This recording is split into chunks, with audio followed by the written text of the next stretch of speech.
Welcome back to Learning with Merit. Today we're going to talk about variables that are associated with a class called instance variables, attributes, fields, and properties. First, let's do a quick review of classes and objects. So a class is a template or a blueprint for an object. And objects are always instances of a class. It's sort of like building a blueprint for a building, and then the object itself is the building that you build. You can build many buildings with the same blueprint, right? And every building may be just a little different, but they're all basically the same.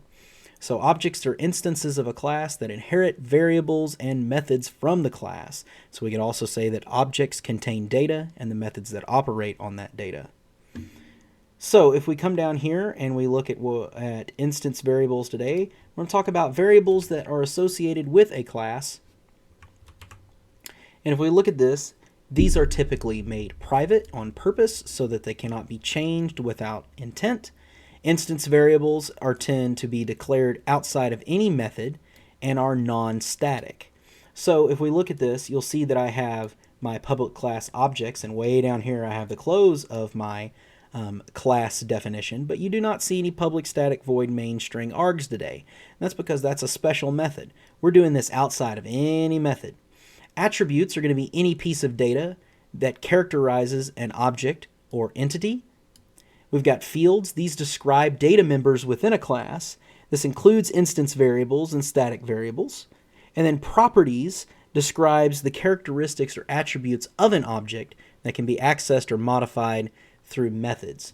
Now, while these are different terms, you will often hear these different terms used interchangeably, right? These terms often overlap, and you can hear them used interchangeably by a lot of people. And so the specific difference is important, but not nearly as important as understanding in general what they are, which they are all variables that have to do with this class in some way, in this case, the objects class. So to declare these instance variables, they can have the same name, but different values for each instance of the class, right? So every single instance variable is named exactly the same way, but it'll be different for each instance or each object of the class. Instance variables are also typically declared in the class definition, but initialized within something we call a constructor. So here we have some examples. Here is private int num. Here we have private boolean bool, private double duo, and a few string. We have string array. We have an array list, right? And even down here, we have some other stuff we're going to look at too. So here's what we've done. We've created all of these variables that exist, and we say that these variables are instance variables because they are not static. They are associated with an object, and of course right now they're at their default values until we provide a constructor to build the new values. And you'll notice this is inside of the class definition. Come down here, we're going to declare and initialize some static fields. So static fields belong to the class and are shared between all objects of the class. That means every single object uses the same exact static variable. You can also access this with the class.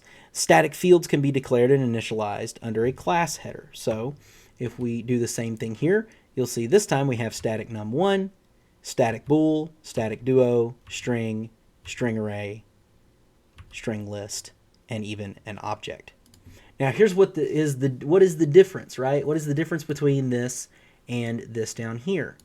These will be different. You notice I didn't give them a value, right? I just declared them. That's because the constructor, whenever we build or construct an object, right, will give these values. But because these values are shared between every object of the class, I give them a value here. So every single object will use the same exact value for all of these static values. And of course, you can also access them using the name of the class objects. So instance variables and static fields. Instance variables are associated with objects, and they will be initialized with a constructor. And then our static fields can be initialized right here where they are declared because they are going to be shared amongst all of the different objects. Thank you for watching Learning with Merit.